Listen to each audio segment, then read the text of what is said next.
Halo teman-teman, kembali dengan saya lagi Felix. Masih membahas mengenai Donghua Showland. Setelah menunggu sekian lama, akhirnya turnamen energi yang sangat besar diperlihatkan pasca benturan tersebut. Pecahan dari teknik Bing Er membekukan seluruh arena dan kemudian merobohkannya. Badai salju yang terbentuk membuat sebagian besar penonton tidak bisa melihat dengan jelas apa yang sebenarnya terjadi.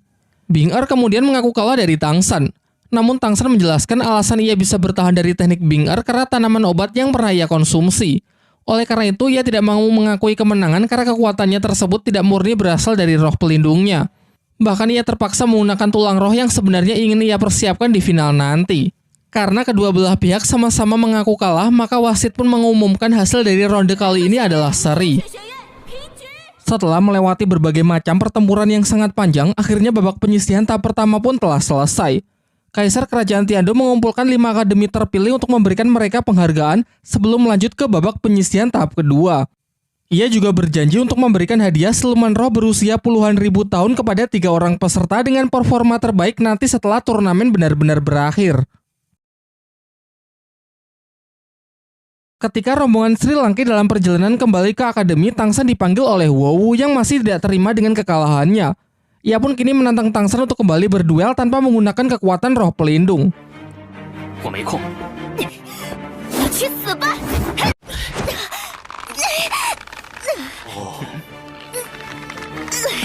Sebelum Wu bertindak lebih jauh, Wu Suang menghentikannya dan berkata kalau Wu masih punya kesempatan untuk membalas Tang San nanti di babak berikutnya.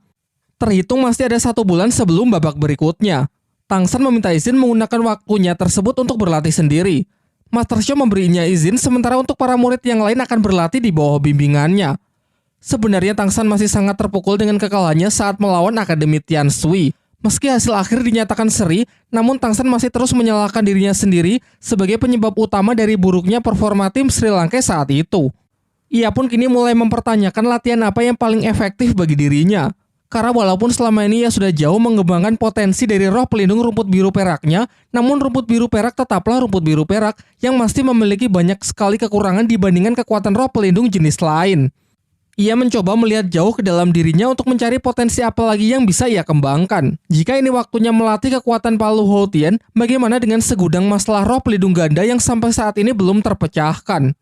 Sin kemudian beralih memperlihatkan jauh ke dalam hutan, yang mana di sana terdapat kakek dugu yang sedang menemui seseorang.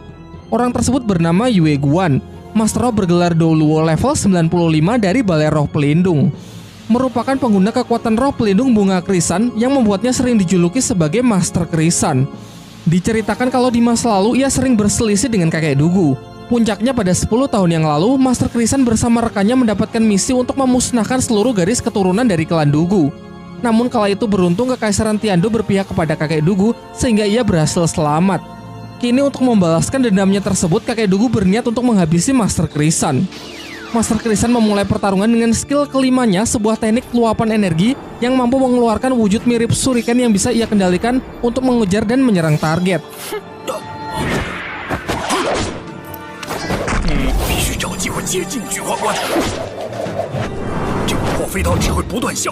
Merasa tidak akan menguntungkan jika harus bertarung jarak jauh, kakek dugu pun mencari celah untuk mendekatinya.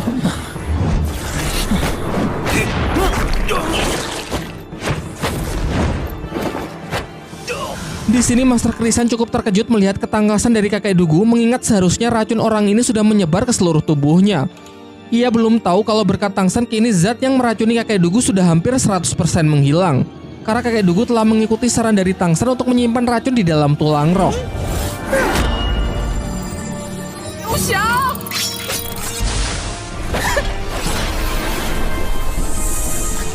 Meskipun mereka sama-sama Master Roh bergelar Douluo, namun dilihat dari level, Master Krisan lebih unggul 3 angka. Dikatakan begitu, Master Roh sudah mencapai level lebih dari 90, maka perbedaan 1 level saja bisa sangat berpengaruh. Hal ini terlihat saat mereka tengah mengadu kekuatan roh. Kakek dugu nampak yang berada dalam posisi terdesak. Ia teringat dengan senjata rahasia pemberian dari Tang San, yaitu biji peler beracun. Lantas ia menggunakan skill tatapan Medusa untuk mengalihkan fokus dari Master Krisan, sementara di sisi lain ia sudah bersiap dengan serangan peler beracunnya.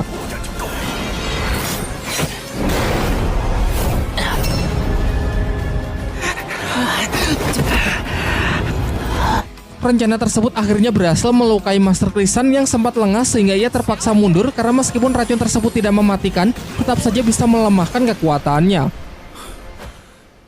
Pasca pertarungan tersebut, kakek Dugu pergi menemui Tang San yang terlihat sedang overthinking, memikirkan potensi apa yang bisa ia kembangkan selanjutnya. Mengingat seiring bertambahnya level, kelemahan dari rumput biru perak pun juga akan semakin terlihat jelas. Kakek Dugu kemudian memberinya motivasi dengan menjelaskan kalau rumput biru perak milik Tang San jauh lebih kuat dari rumput biru perak biasa. Selain itu, dengan statusnya sebagai pemilik roh pelindung ganda, ia berpotensi besar untuk menjadi Master bergelar Dauluo termuda, bahkan jauh lebih kuat melebihi ayahnya sendiri. Di tempat lain, anak-anak Sri Lanka sedang berlatih. Di sana diperlihatkan Xiao yang kini akhirnya telah mencapai level 40. Mengingat ia adalah satu-satunya yang tidak memakan tanaman obat dari Tang San, sehingga wajar jika ia cukup tertinggal dengan teman-temannya yang lain. Kembali ke Tang San dan kakek Dugu, ketika hari mulai gelap, kakek Dugu mengajak Tang San berjalan-jalan sambil menceritakan pertarungan tadi melawan Master Krisan, seorang master bergelar Dauluo dari Balai Roh Pelindung. Ia sangat senang karena berkat senjata rahasia peler beracun dari Tang San, untuk pertama kalinya ia bisa mengalahkan musuhnya tersebut. Kakek Dugu menjelaskan bahwa dengan menambahkan kekuatan roh pelindungnya ke dalam serangan senjata rahasia, ternyata bisa meningkatkan kekuatannya berkali-kali lipat.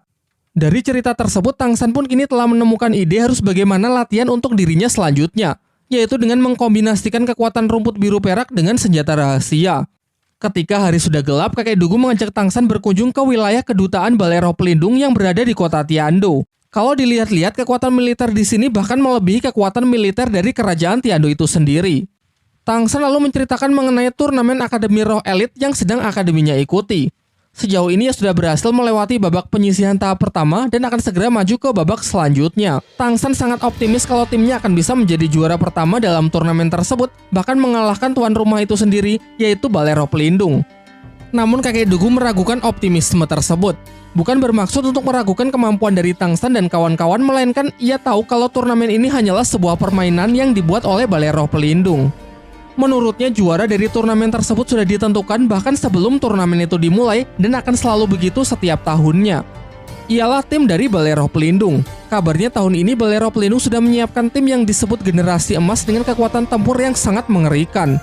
Terlebih lagi, Balai Roh Pelindung telah menyiapkan hadiah, yaitu 3 tulang roh peninggalan leluhur mereka. Tentu hal itu tidak akan mereka lakukan jika tidak memiliki keyakinan bahwa pihaknya pasti akan menjadi juara. Tang San kemudian masih berupaya meyakinkan kakek Dugu dengan menunjukkan cincin roh puluhan ribu tahun miliknya. Tapi tetap saja bagi kakek Dugu hal itu akan percuma. Berkas mengenai kekuatan Tang San sekarang pasti sudah berada di tangan Balai Roh Pelindung, dan mereka akan menggunakan cara apapun untuk memastikan tim Balai Roh Pelindung keluar sebagai juara, meskipun harus menggunakan cara kotor, termasuk mencari kesempatan untuk membunuh peserta lain. Karena bagi Balai Roh Pelindung, hukum dan aturan hanyalah sebuah permainan, mengingat kekuasaan mereka di dataran Dauluo adalah yang terbesar. Namun tekad Tang San yang sudah benar-benar bulat menolak untuk menyerah dan bersumpah bahwa apapun yang terjadi, ia tidak akan pernah mundur. Ketika Tang San baru sampai di akademi, ia sudah disambut oleh Xiao yang menunjukkan kalau kemampuan bertarungnya kini sudah jauh meningkat dari sebelumnya. Di saat mereka sedang mengobrol, mereka dikejutkan dengan ledakan kekuatan roh yang berasal dari dalam hutan tempat teman-temannya berlatih. Dan benar saja, Guru Liu Erlong tanpa menunjukkan sedikit pun belas kasihan mengajar Mubai dan yang lainnya untuk melatih mereka menghadapi situasi yang sulit. Ia menyampaikan kekecewaannya kepada para murid karena jeleknya kerjasama tim yang mereka lakukan. Tepat setelah itu, bersama Xiao, Tang San datang ke lokasi. Master Xiao kemudian menjelaskan kalau Guru Liu Erlong telah melatih teman-temannya selama beberapa hari terakhir. Namun tanpa adanya perlawanan sedikit pun membuat kondisi mereka menjadi sangat menyedihkan. Kini setelah kedatangan dari Tang San, Guru Liu Erlong berharap tim Sri Lanka bisa bertahan sedikit lebih lama ketika melawannya. Mengikuti aba-aba dari Tang San, ketujuh monster Sri Lanka pun berpencar untuk menyiapkan serangan kejutan.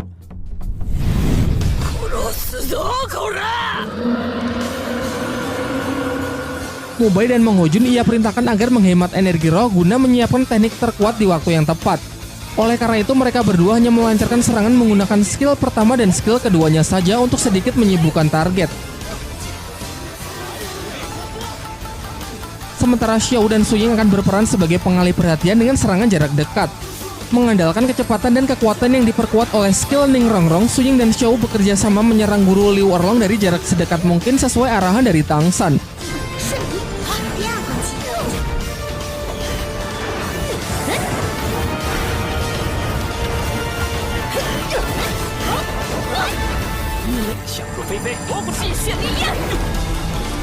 Setelah cukup mendesak lawan, tanpa jeda Tang San melepaskan skill keempatnya, yaitu kandang rumput biru perak yang telah ia modifikasi untuk mengunci pergerakan dari guru Liu Erlong.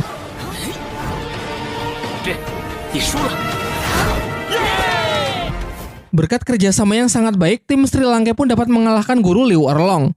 Namun guru Liu Erlongnya masih belum terima kalau dirinya telah dikalahkan oleh sekumpulan anak-anak, meluapkan emosinya dengan memberikan pelatihan yang jauh lebih menyiksa mereka.